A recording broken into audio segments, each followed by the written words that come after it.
loves going to the dentist? Not me. I hate it. So we are going to talk about how we can support the individuals that we serve, or your children if you're a parent, in making this a little bit easier, maybe even fun for them. So we start with this picture. Which picture most closely resembles a dental visit for your child? Are they terrified? Oh no!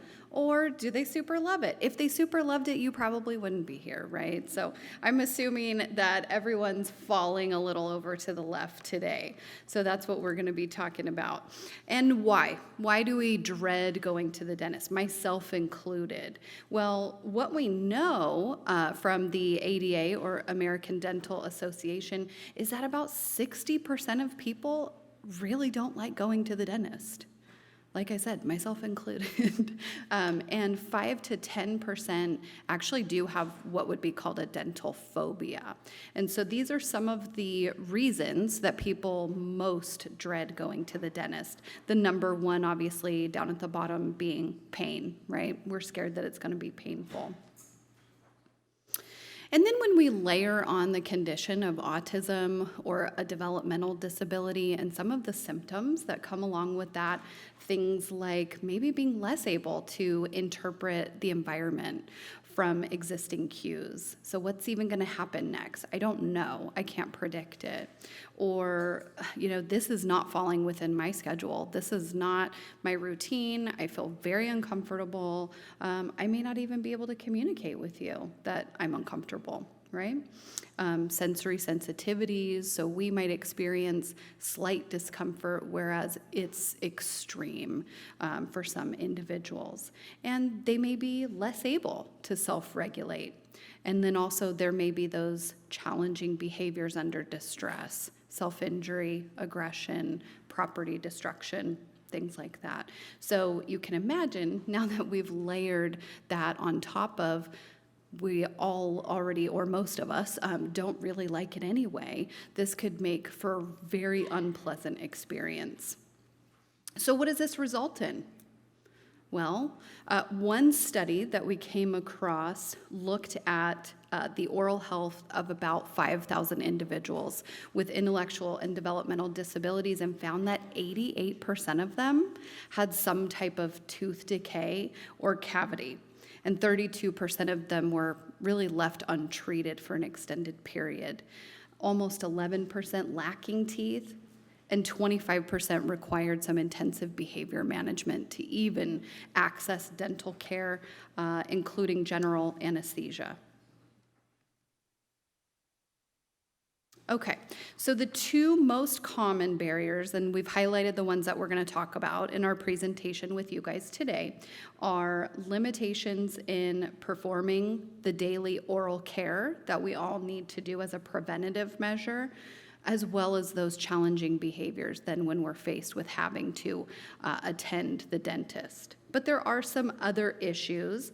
So you can see over on the right-hand side some other barriers impacting oral health: medication side effects, so dry mouth, things like that. General consent. Our folks, when they're adults, they don't have to get procedures done if they don't want to, right? Just like you or I avoided the dentist for 3 years. It's sad, but I did because I can, right? And then some other barriers impacting access to dental treatment, being able to get care from a dentist, challenging behavior, the cost, usually lack of providers, lack of insurance, and then that consent piece as well. What I found interesting about this piece is that even though we have challenging behavior and lack of insurance there, in another study we found, it identified that the challenging behavior was 3 times more likely to be rated as a higher barrier than the actual cost, or it being a lower cost of reimbursement. So it really is something that's impactful, but it's something that we can do. We can address. We can try to help in that area. So how do we do it? How do we get from these really scary dental procedures to being okay, tolerating it? Well, you guys are parents. I'm a parent myself. What do we do when we don't know what to do? Just a show of hands. How many people would use something like Google to say, look up, hey, how can I make going to the dentist easier for my child with a developmental disability? Sure, I would too. I do it all the time. But do we know how many results we might get if we did that?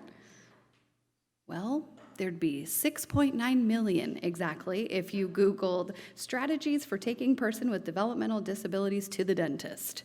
So that's a lot to sort through. So how do we know what's good? What's going to work for your son or daughter? So we want to peel it back a little bit and try to figure out what's evidence-based. What works? So what do we mean by evidence-based? We want to use interventions that have been scientifically proven to be effective, that have been identified through only the most high-quality research. Just because there's been research done on something does not mean that it's good research, in fact, right? I could do research on my own new product, right, and say it's research-based. We want it to produce a desirable effect. We want it to work. And an evidence-based practice is something that you can use alone or in combination, and we'll talk about that a little bit more today. But basically what I'm getting at is evidence-based practices are things that work. Especially with dental care, we don't want to keep trial and error, trying things that just fail us and don't work, or might even make things worse. So then what works, right? We're dealing with a lack of skills in some cases, and potentially problem behavior in others. So we need to increase skills, and we need to know how to decrease behavior. For individuals with developmental disabilities, these are two national authorities on evidence-based practices that we want to share with you guys. We're not going to go into them in too much depth today, but we're going to provide you the information so you can look at these further on your own. But one is called the National Professional Development Center on Autism Spectrum Disorders, and the other is the National Autism Center National Standards Project. Anyone familiar with these publications already? Katie is. All right. And, some of you might be thinking to yourself, well, my child doesn't have autism. My child has Down syndrome, or my child has, another disability. And there are more authorities out there. So another one that is not specific, I would say, to autism is called the NTACT, or National Technical Assistance Center on Transition. This one, in addition to being not specific to autism, the focus is also more on transition age. So if you have an individual that's getting a little bit older, aging out of high school, that kind of a thing, this is a really nice resource. And the one thing that all of these resources have in common is that they all pretty much tell us the same thing. They tell us that there are a variety of practices based in behavior analytic principles. Who's heard of behavior analysis, or ABA? Anyone? Yes. Okay, so if you're familiar with ABA, then we're in that vein of thinking that have been scientifically proven to be effective based on high quality research, produce desirable effect, and used both individually and in combination for both skills teaching and behavior management for individuals with developmental disabilities. So where can you go to learn more about these? Because after today is done and over, you want to be able to go back and reference and learn more about these things. We can only cover so much in an hour and a half, right? So a very helpful free resource is the Captain website. So Kelly mentioned before, we're also a part of the Captain Network and what that stands for. But overall, Captain is a statewide multi-agency network, and it was developed to support further dissemination of information about EBPs and implementation in the community. So we do a lot of outreach as Captain members. And we also provide access to trainings, resources, things that are culturally sensitive, effective, and competency-based. There's web-based free materials, and we'll give you the website and how to access that. And these are vetted resources. So that's the key thing here, is we don't have to sift through 7 million different ideas. We can just go to one place and learn about what actually does work for individuals with developmental disabilities. And so some of the outreach that we've been doing, Amy and I actually provided a similar version of this presentation to dental hygienists and dentists at the UOP School of Dentistry. So we're trying to bridge that gap between the professionals out there that maybe can provide a service but don't have a lot of experience working with people with developmental disabilities. We've also provided some trainings on autism and developmental disabilities for police officers, again, to hopefully broaden the network of the people in our community that can engage with our folks a little more effectively. And so here's the website. It's www.captain.ca.gov. And when you go here, what you'll find are a bunch of quick links. And these are going to be links to all of those nationally vetted resources. And again, they're all for free, which is super nice. And this is what you will see. So if you go to, I'm going to go back one slide. So what you'll see here is the first quick link is to the National Professional Development Center. If you click on that, because we want to know, well, what are they telling us? What is evidence-based? This is what they tell us. The NPDC has identified these 27 practices as being evidence-based for people with autism. Bless you. Okay?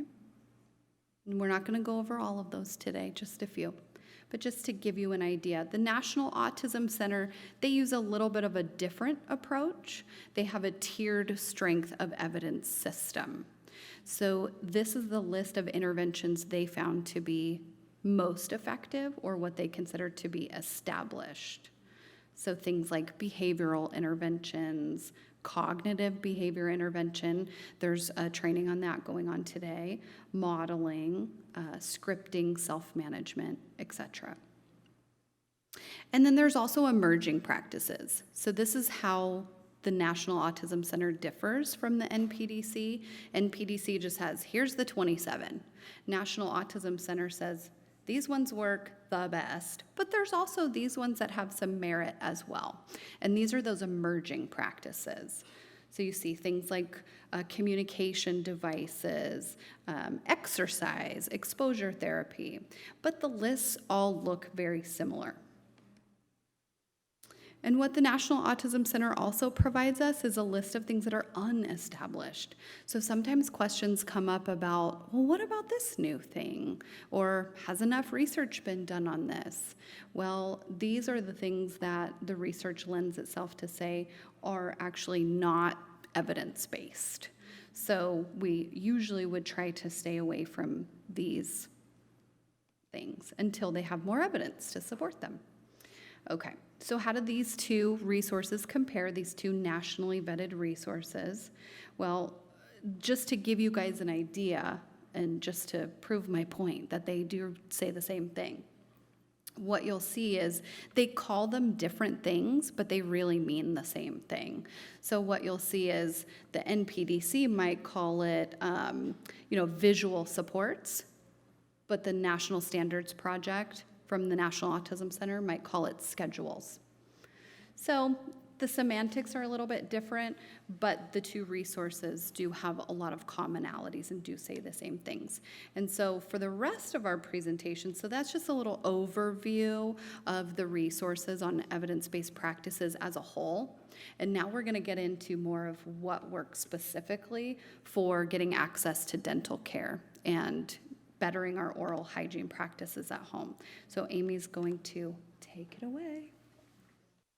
All right, so at this point, I think the common theme that's umbrelling all of this is that we have to reference the research, right? We're looking for what are the things that we know work. So Mary's kind of introduced you into this world of evidence-based practices for individuals with autism or individuals that have a developmental delay. But it can't just stop there. So we reference the literature to see what are the things that work specifically for going to the dentist, for coming over fears and phobias. And what we found across a review of 16 studies was that a lot of times it's a combination of things that work. It's not just one strategy, it's a kind of a treatment package almost.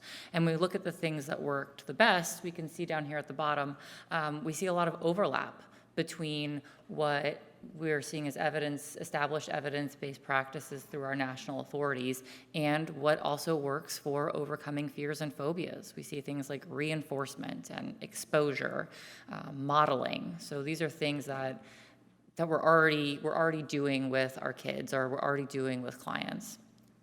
So we want to kind of take those two realms of research, and we want to cross them together. What works for autism and individuals with developmental delays, what works for fears and phobias, and how we can get the most bang for our buck with effective interventions.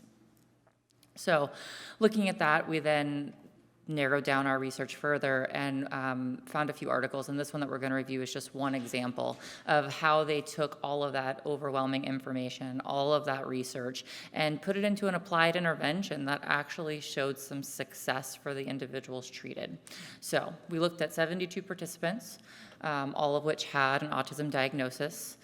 They were about 50-50 split, children and adults, and they broke the dental process down into 10 steps, similar to a task analysis. So it's not just enough to say, we're going to the dentist, but what are all of the components of going to the dentist?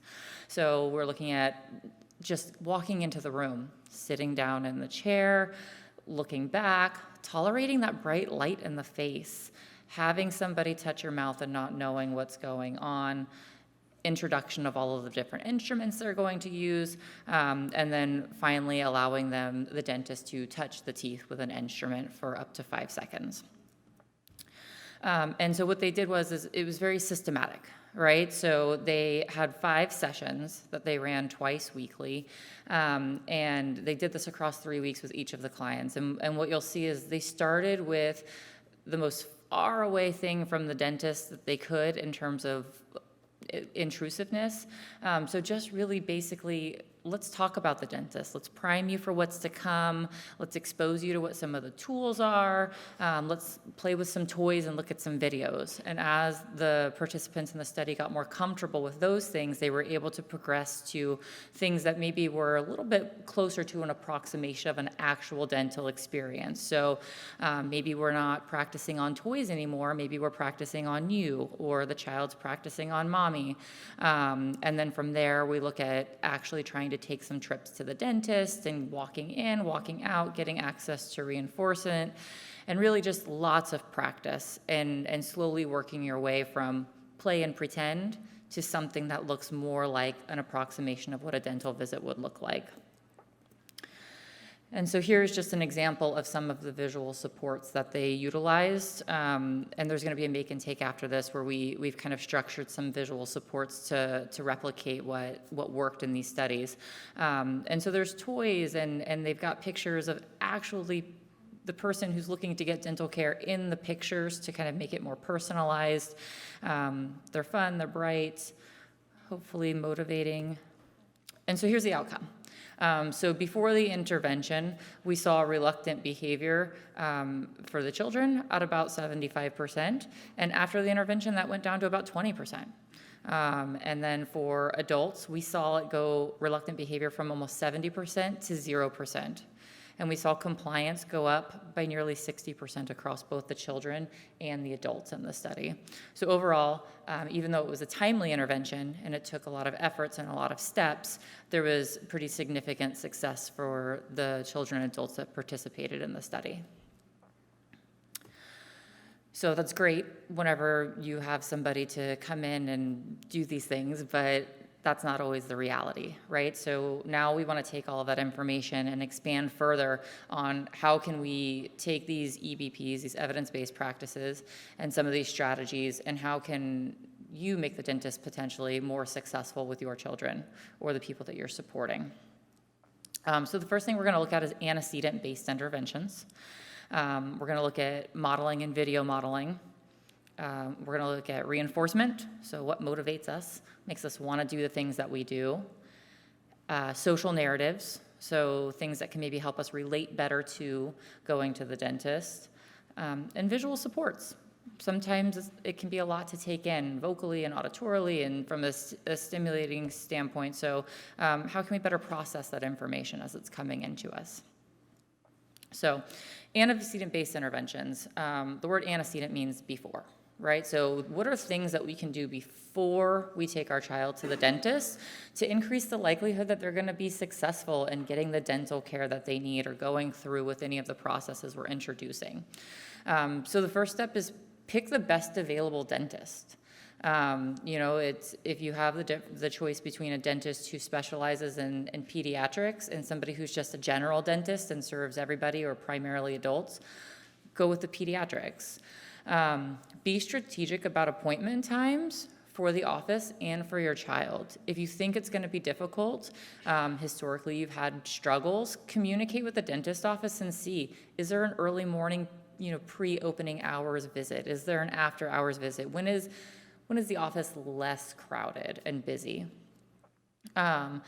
Keep the daily schedule light, right? At the end of a day, when you've had a lot of demands placed on you, having one more can sometimes be that straw that breaks the camel's back. So if your child has a big test at school and then we've got to go run some errands and we've got to get the car washed and then we pile the dentist on top of it, it might be too much. So how can you lighten the day to make it less impactful? Bring supports or an extra person. If you know something's going to be difficult, whether it's an ABA provider, a parent, a friend, somebody who works well with you and your child, to have some extra support. Modeling and role-playing and priming, right? So setting up the expectation, like, hey, we're going to go, but then you can get access to a reinforcer. We can go for ice cream after, or look, I've got this new Pokemon app, or we'll get you some new Yu-Gi-Oh cards. Whatever it is that drives motivation, kind of really set them up for success, letting them know, if we do this, something great's going to come when we're done. And so choosing the right dentist, that can be easier said than done. But we want to look at pediatric dentists who maybe have received some specialized training in working with kids with developmental delays, or maybe their office is just more fun, right? Videos in the ceilings, fun fish tanks. We want somebody who's going to allow you to bring that support person. If you've got a dentist who's putting down that hard, fast line of, nope, this is just how we do it, might need to shop around a little bit more. The flexible appointments. It'd be nice if they can be patient with a tell, show, do method, right? So not just diving into your child's mouth and starting to poke and prod, but telling them, here's what I'm going to do. Watch, it looks like this. Now let me try on you. If they can offer or allow other accommodations, so noise canceling headphones, sunglasses, lowering of the lights. I recently went to the dentist and they let me watch Netflix with headphones. It was delightful. And then somebody who wants to take the time to get to know your child, not just looking at like, okay, here's a child, they have a diagnosis, we're doing this, right? But like, what do they like? What makes them happy? How can I make them comfortable?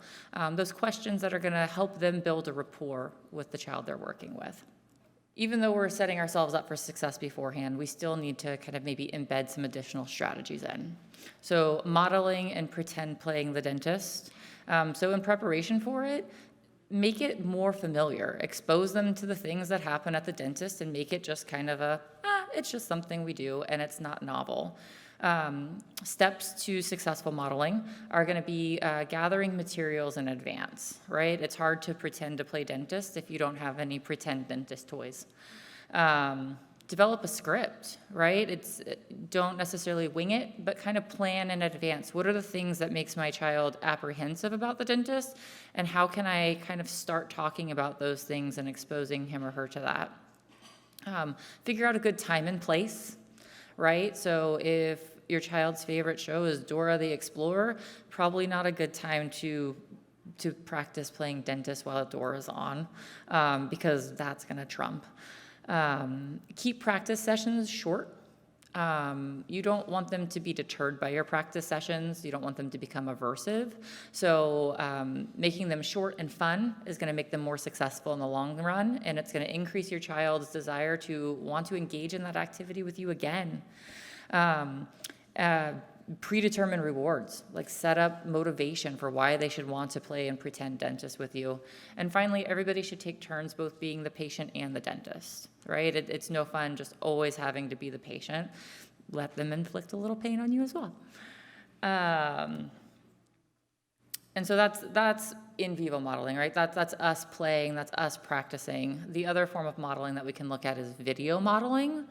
And so that's where you show an individual video or a depiction of the experience they're about to have prior to going or while they're there. This is an example of that.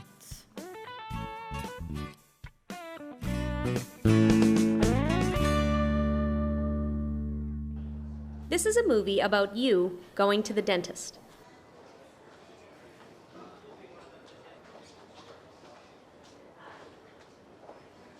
At the dentist's office, you will wait in the waiting room before your appointment.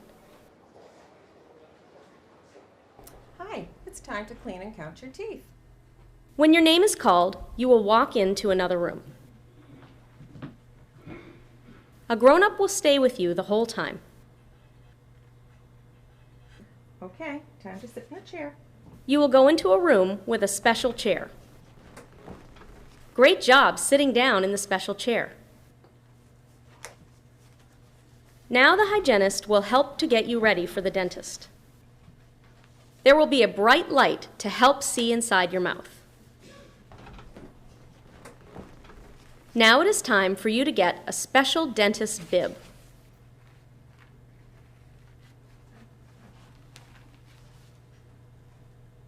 That was easy. The hygienist will use a mirror to look at your teeth and also count them. Open wide. Great job. This will take just a minute. 1, 2, 3, 4, 5. Now you are ready to have your teeth cleaned.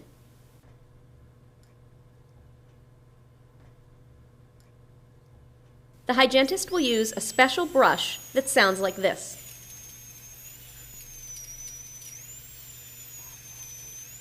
This is fun, and the hygienist is very gentle. You're doing an awesome job. Now you are ready to see the dentist. The hygienist will go and get the dentist. Good job waiting while the grown-ups talk to each other. Now the dentist will use the mirror to look in your mouth. Open wide. Very good. After the dentist looks at your teeth and counts them, you are finished. The bright light can be moved and your bib can come off. Going to the dentist is all done. Look at you now. You went to the dentist. All right, so just an example of what a video model could look like. That one may look a little odd because the face doesn't seem to match the body. Anybody notice? So this website, Look at Me Now, is actually really fun in that you can upload a picture of your child's face to the website and they copy paste it onto that video for you. So it's not just some stranger going to the dentist. You can actually have your child see themselves go to the dentist. If that's something you think might freak your child out a little bit, maybe not, but like, I've never been there. Why am I there right now? But it's a resource. It's available. It's accessible, and it's kind of neat. So when we're looking at video modeling, it's not enough just to show a video and have it work, right? There's steps to its implementation. You almost kind of have to teach the video model. You really want to draw attention to why we're watching it in the first place. So whenever you're going to, and same with setting up a video. If you're going to do a video of your child doing something so that you can show them again in the future, you want to make sure you're prepared for that opportunity so that the video really reflects and drives home what you need it to. So making sure that you've planned your location and you have everything you need and you've thought about what the script for this should be. So that may mean checking to see if a dentist office is even open for you to do this. From there, you want to pick a smartphone, tablet, camera, whatever your tool of choice is going to be to make sure you can take the video, my apologies, then you're going to take the video. And then from there is where you start exposing your child to the video and reviewing the key concepts, right? If you've got in the video somebody's getting out of the car and then walking into the dentist, and maybe car rides is something that's really preferred to your child, if you're not drawing attention to look how great you're doing walking into the office, your child may then just be perseverating on how cool is it that I got to go for a car ride today. So really drive home the points that you want driven home, not letting them take that video up for their own interpretation. And then from there, ongoing exposure and prompting to watch and reinforcement for watching as well. Which then brings us to planning for reinforcement, right? So if an individual knows that they're more likely going to get access to something that they want, there's an increased likelihood that they're going to engage in a preferred behavior or do a predetermined task or activity. So we really have to figure out, what does my child want? What really motivates them? And the big question isn't what do I think motivates them, but really figuring out what they want. From there, you may need to determine some kind of a visual support to help get them to understand and indicate what's coming next. So first thens are a really common example of that. So first we're going to go to the dentist, then we're going to make it to the swimming pool.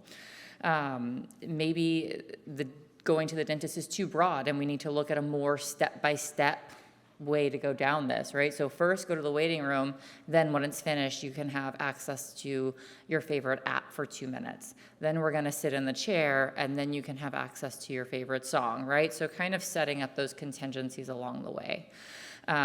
You wanna make sure that the reward can be obtainable to the child and always deliver the reward after they've engaged in the task you've asked them to, right? To make sure you really get the success you're looking for. Sometimes looking at kind of concepts of deprivation can be helpful with this. So in terms of highly motivating things. So if your kiddo really, really likes Pokemon cards, right? Maybe Pokemon cards go away for 2 or 3 days leading up to the dentist. That way, whenever we go to the dentist, oh, I haven't seen these in so many days. I'm so excited they're back, right? It kind of really revs up the excitement. From there, we're looking at social narratives, which is kind of like social stories. It provides stories with a storyline that's going to expose your child to a similar situation to what they're about to experience.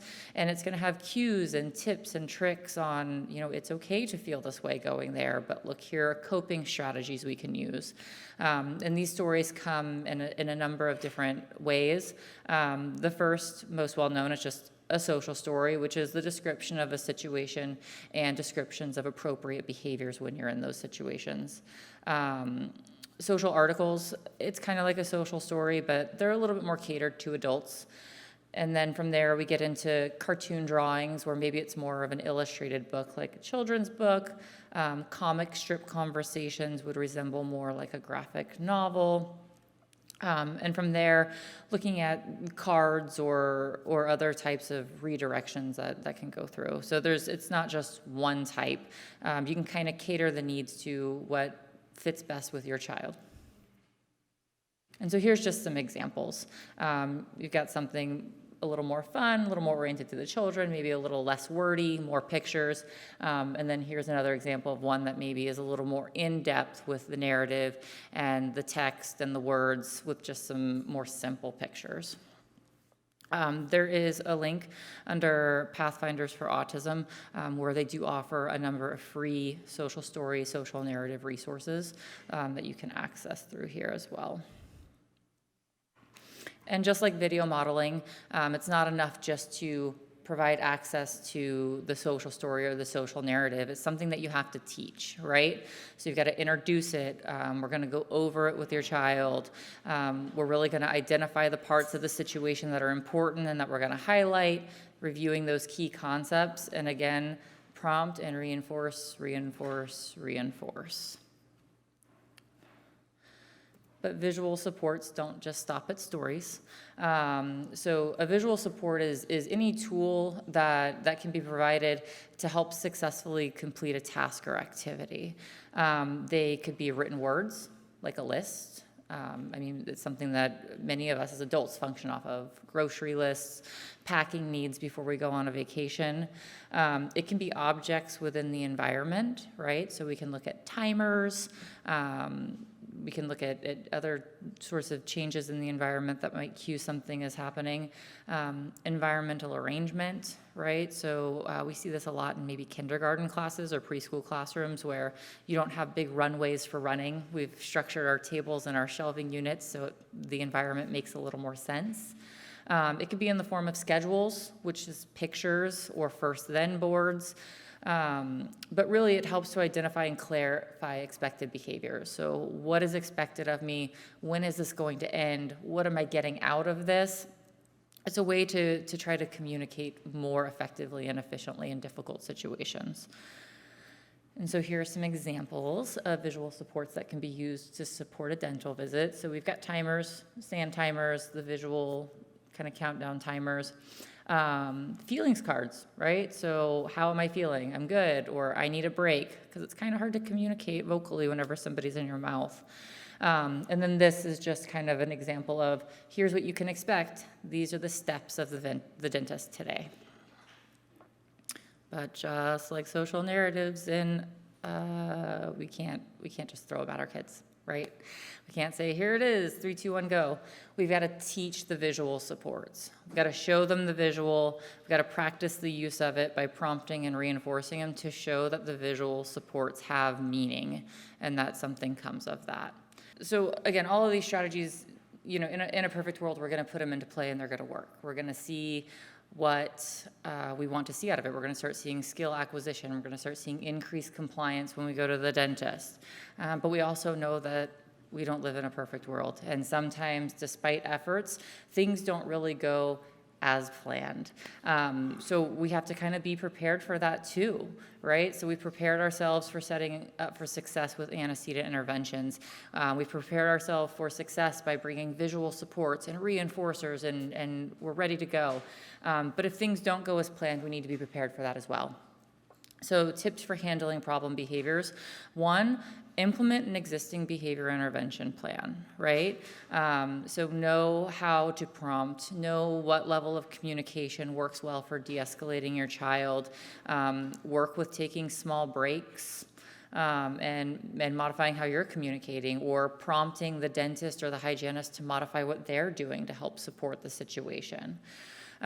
Don't provide access to the reinforcement in the presence of the problem behavior, right? So if the deal was, we're going swimming after we do to the dentist, but we don't go into the dentist, keeping swimming off the table for that point in time. And then ensuring the health and safety of everybody in the immediate environment. Above all else, health and safety trumps, right? So you may have to remove sharp objects, largely because instruments are sharp. Maybe asking others to leave the room. Maybe you assist your child in relocating to a different room if you can't make your current environment a safe one for him or her. And then allow your child to calm down before leaving if possible, right? That's not always ideal, but if they have a break room or a bathroom, or if they're able to close the door to the office that you're in so you can de-escalate the situation before leaving, that would be opportune. And so oral hygiene isn't just about going to the dentist. It's not just about getting that access to ongoing treatment. It's about daily care, preventative care, so that we don't have to access the dentist as much, or so that dental visits aren't, aversive with lots and lots of invasive procedures. So Mary's going to step back up and kind of get into what are some of these strategies and how can we use them to support daily hygiene routines to, again, support better hygiene overall. Okay, so in the last part of our presentation today, we're going to be talking about using some of these same strategies, but at home to keep the oral hygiene practices up. So similar to how we can use visual supports for going to the dentist, we can use visual supports in our home. So depending on the individual's needs, it might be as simple as a written list. It might be something like a visual token board, something that's exciting where I can mark off that I've brushed my teeth in both the morning and the night. Or it might be something where there's pictorials of the steps of the entire brushing process. Modeling and video modeling, similar to how you can use modeling and video modeling of the dental procedure or going to a dentist. You can use that to teach toothbrushing. And oh my gosh, Daniel Tiger has a video for everything. So he and an app, for toothbrushing. So there's so many things. For kids, not a ton for our adults though. There's two different ways that you can use reinforcement. You can use reinforcement in a real natural way where you just make the activity more fun itself. So maybe I have a really awesome toothbrush, or I think Colgate has like 27 different flavors of toothpaste. So maybe the taste is really yummy. I like the strawberry or the fruit punch. So sometimes you can just make the activity itself better. And then we don't need any extras, right? We don't need to set any deals, have any tokens, all of that stuff. But if that stuff isn't enough, then that is an option. That is a tool that we can use as well. And using something like a fun little reward chart, a token chart or something where at the end of filling up all those boxes, the individual gets, a surprise. And then using technology, even though we're not formally talking about technology-aided instruction, which is an evidence-based practice, always look to the technological advances we have available to us because they are vast. There are so many apps, there are so many different audiobooks and stories that are available online that we can use those for our models and our video models and interactive toothbrushing games and things like that. So I always say use the technology because most kids are super into it. I know mine is. And then just some other things to consider that behavior change typically isn't quick, right? So as Amy shared with us in that really successful intervention that led to 80% of the children being able to handle the dentist and 100% of adults being able to go to the dentist, it took a little bit of time. We didn't do the entire dental procedure in the first visit. We broke it up over several sessions and we just did a little part of it and built upon the last each time until it got to that point. So finding a dentist that's going to allow that or be on board with that might be a challenge, which is why doing some of these things at home is really going to help you. So doing the role-playing, pretend play dentist activities at home can help to supplement what maybe can't be replicated because it's not a research program, right? And also through this process, we're always going to recommend that if you do have an individual that has some really severe challenging behavior, such as self-injury or aggressive behavior, you want to loop in a professional on that. So, and what we're talking about is someone that's a board-certified behavior analyst or someone that's a similarly licensed or certified professional that can help you to develop some kind of formal behavior plan, since those are high-risk behavior. Collaborate and communicate with all professionals involved. So ideally, that behavior consultant can talk with the dentist and maybe come up with a plan themselves, being consistent, and also determine if your child has prerequisites, the prerequisites that would be needed before you go into the dentist. Because if we don't have those prerequisite skills, and what we mean by that is being able to respond to single-step instructions, being able to sit for a few moments, then we're kind of setting ourselves up for this to not go very well. And one of the studies that we found, this is an old study, it's from 1973, but one of the studies that we found determined that if an individual had a developmental age of at least 29 months, then that led to high likelihood that they could accept dental procedures with some of these processes, right, and with some intervention. But that's about that level that we're looking at it being successful. So that's kind of a good benchmark to look at and to gauge, well, are we there? If we are, okay, maybe this can really work. Maybe we can implement some of these interventions. The UC Davis Mind Institute was created in 1998 with a promise to find cures for neurodevelopmental disorders. Every day, our physicians and researchers come closer to fulfilling that promise. Their groundbreaking research on autism, Fragile X syndrome, chromosome 22q11.2 deletion syndrome, ADHD, and other brain disorders are helping children achieve their fullest potential. Please visit our website to find out more about current studies, upcoming events, and how you can help make a difference.